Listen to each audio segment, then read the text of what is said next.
नमस्कार दोस्तों. Donald Trump is threatening to take over Greenland.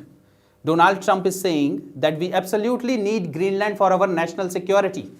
Donald Trump के कुछ क्लोज एड्स तो ये भी कह रहे हैं कि आर्कटिक को अगर बचाना है, ग्रीनलैंड को अगर बचाना है, तो it should become the part of the United States of America.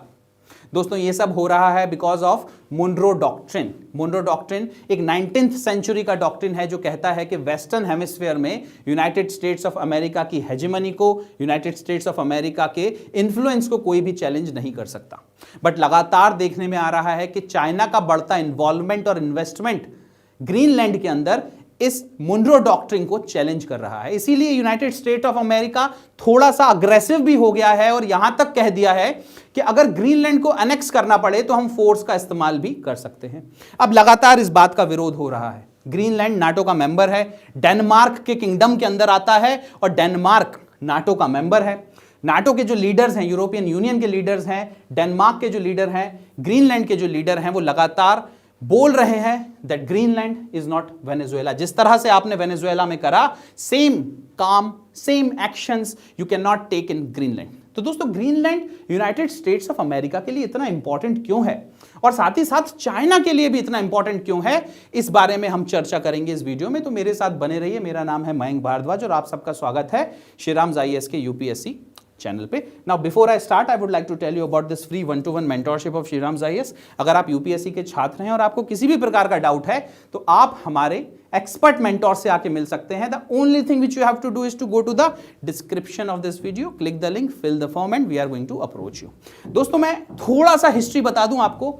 United States of America 1946 से ग्रीनलैंड को खरीदने की कोशिश कर रहा है. बोल रहा है भाई हम खरीद लेते हैं ग्रीनलैंड को, वी शुड अनेक्स इट. तो यूनाइटेड स्टेट्स ऑफ अमेरिका को बहुत पहले से ग्रीनलैंड का स्ट्रेटेजिक लोकेशन पता है और उसका इंपॉर्टेंस पता है, बट ऐसा हो नहीं पाया और अब तो फोर्स के थ्रू उसको अनेक्स करने की भी बात हो गई. तो क्यों इतना इंपॉर्टेंट है? सबसे पहले तो इसकी स्ट्रेटेजिक लोकेशन देखिए, ठीक है. It is near emerging Arctic shipping routes. जो भी आर्कटिक शिपिंग रूट्स है ना, वो यहीं से आते हैं. ठीक है, तो अगर आपको एशिया के साथ मिलना है या फिर आपको यूरोप जाना है या तो यहां पे अमेरिका जाना है, ये सारे के सारे रूट्स जो हैं वो आर्कटिक चैनल से निकलते हैं. कहने का मतलब है ग्रीनलैंड के आजू बाजू कहीं से जाते हैं और ग्रीनलैंड के ऊपर जिसका इन्फ्लुएंस हो गया वो इन चैनल्स को भी कंट्रोल कर सकता है. That is the reason why United States of America wants it so much. इसके साथ में क्या है? It monitors and stops the missile. देखिए अगर ग्रीनलैंड के ऊपर यूनाइटेड स्टेट्स ऑफ अमेरिका का इंफ्लुएंस है या फिर ग्रीनलैंड उसका पार्ट बन जाता है तो एशिया की तरफ से, कहने का मतलब है चाइना की तरफ से या नॉर्थ कोरिया की तरफ से कोई भी तरह की अगर मिसाइल आती है तो यूएस बहुत आसानी से उसको इंटरसेप्ट कर सकता है. साथ ही साथ में रशिया की तरफ से अगर कुछ भी आता है तो उसको भी बहुत आसानी से इंटरसेप्ट कर सकता है. अगर ग्रीनलैंड यूएस का पार्ट बन गया तो वहां पर वो मिसाइल्स और शिप्स भी खड़े कर सकता है to counter the influence of China, to counter the influence of Russia and to an extent North Korea also. तो एक बहुत ही इंपॉर्टेंट स्ट्रेटेजिक लोकेशन है. अगर आप डिफेंस के पॉइंट ऑफ व्यू से देखें या फिर आप उसको इकोनॉमी के पॉइंट ऑफ व्यू से देखें, डेनमार्क की बहुत ही ज्यादा स्ट्रेटेजिक लोकेशन है. यहां पर यूनाइटेड स्टेट्स ऑफ अमेरिका का एक स्पेस बेस भी है. थूले एयर बेस पहले बोला जाता था, अब उसको पिटुफिक एयर बेस बोलते हैं. और कोल्ड वॉर में दोस्तों मत भूलिए, कोल्ड वॉर 1945 से लेके तो 1990s तक ग्रीनलैंड एक बहुत इंपॉर्टेंट बेस हुआ है यूनाइटेड स्टेट्स ऑफ अमेरिका का against the influence of erstwhile USSR. तो इसकी एक स्ट्रेटेजिक लोकेशन है जो इसको बहुत इंपॉर्टेंट बनाती है. अब चाइना का यहां पर सबसे इंपॉर्टेंट रोल है. ठीक है, चाइना का इंक्रीजिंग रोल है जिसकी वजह से यूनाइटेड स्टेट्स ऑफ अमेरिका कहीं ना कहीं थोड़ा बहुत परेशान है. रोल किस प्रकार का है कि चाइना लगातार माइनिंग के अंदर, माइनिंग की प्रोसेसिंग, जो भी मेटल्स निकलते हैं उनकी प्रोसेसिंग के अंदर और मिनरल रिसोर्स में इन्वेस्ट कर रहा है. अभी जितना भी इन्वेस्टमेंट हो रहा है मिनरल रिसोर्स के अंदर, उसमें से 11% जो इन्वेस्टमेंट है वो सिर्फ चाइना ने किया है. ये एक रिपोर्ट है जो बोलती है, ग्रीनलैंड के मिनिस्ट्री के द्वारा निकली गई ये रिपोर्ट है. जितना भी मिनरल रिसोर्स में इन्वेस्टमेंट हो रहा है उसमें से 11% चाइना ने करा है. साथ में Chinese firms creating new infrastructure, सिर्फ मिनरल्स में ही नहीं, माइनिंग में ही नहीं, प्रोसेसिंग में ही नहीं, नया इंफ्रास्ट्रक्चर भी लगातार बना रही है चाइना ग्रीनलैंड के अंदर. साथ ही साथ चाइनाज पोलर सिल्क रूट, देखिए एक सिल्क रूट तो वो बना ही रहा है, one road one belt initiative तो चल ही रहा है, साथ ही साथ में पोलर सिल्क रोड की भी बात की जा रही है। जो मैंने आपको बताया था आर्कटिक शिपिंग रूट्स जो हैं वहां से चाइना को किस तरह से ग्रीनलैंड से जोड़ दिया जाए, ये पूरे रूट्स पर कब्जा करना चाहता है China through polar silk road, which signals long term Arctic ambition of China। अब इन सारी चीजों से यूनाइटेड स्टेट्स ऑफ अमेरिका काफी हद तक घबराया हुआ है। यूनाइटेड स्टेट्स ऑफ अमेरिका को पता है कि चाइना एक बहुत बड़ा इकोनॉमिक प्लेयर है और बहुत बड़ी इकोनॉमिक माइट है और उसको इतने आसानी से कंट्रोल नहीं किया जा सकता, and that is the reason वो कुछ ना कुछ तिकड़म निकालता रहता है। और इस बार जो नया काम किया है वो ये है कि अग्रेशन दिखा देना अगेंस्ट ग्रीनलैंड, क्योंकि ग्रीनलैंड चाइना को लगातार इनवाइट कर रहा है अपने इधर इन्वेस्ट करने के लिए। अब ग्रीनलैंड को भी चाहिए कि वो इन्वेस्टमेंट करवाए, और यूरोपियन यूनियन इस तरह का कोई भी इन्वेस्टमेंट रोक नहीं पा रहा है, चाइना के इन्फ्लुएंस को रोक नहीं पा रहा है, and that is the reason why US has to jump in. US ने यहां तक कह दिया कि डेनमार्क तो कुछ नहीं कर पाया तो हमें ही एंटर करना पड़ेगा, नहीं तो ग्रीनलैंड चाइना के पास चला जाएगा।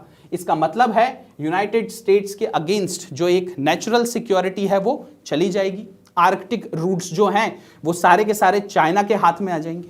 तो एक तरह से तो इकोनॉमी चाइना की बहुत ज्यादा बूस्ट हो जाएगी, चाइना का इन्फ्लुएंस इस पर बहुत ज्यादा बढ़ जाएगा आर्कटिक रूट के ऊपर, और साथ ही साथ यूनाइटेड स्टेट्स को जो सिक्योरिटी मिली हुई है बिकॉज ऑफ ग्रीनलैंड वो नहीं मिल पाएगी, जो उसकी एक स्ट्रेटेजिक लोकेशन है वो चाइना के हाथ में चली जाएगी। दोस्तों साथ में US sees China's footprint in Greenland as a strategic risk, वो तो इन पॉइंट से प्रूव हो रहा है कि अगर चाइना वहां आके बैठ गया तो आप सोचिए कि फर्स्ट अटैक कैपेबिलिटी चाइना के पास कितनी ज्यादा बढ़ जाएगी, बहुत पास आ जाएगा यूनाइटेड स्टेट्स ऑफ अमेरिका से।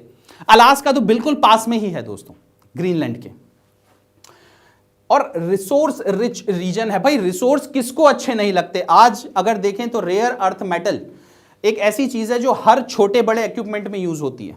रेयर अर्थ मेटल का फोन में भी यूज है, मिलिट्री इक्विपमेंट्स में भी यूज है, और इसका दुनिया भर का सबसे बड़ा जो सप्लायर है वो है चाइना।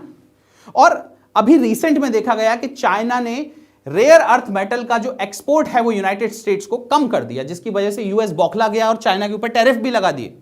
बट जो ग्रीनलैंड है यहां पर रेयर अर्थ मेटल का बहुत बड़ा भंडार मिलता है। Rare earths are critical for electronic vehicles, phones, modern military applications, और इसका बहुत बड़ा भंडार ग्रीनलैंड के अंदर मिलता है दोस्तों।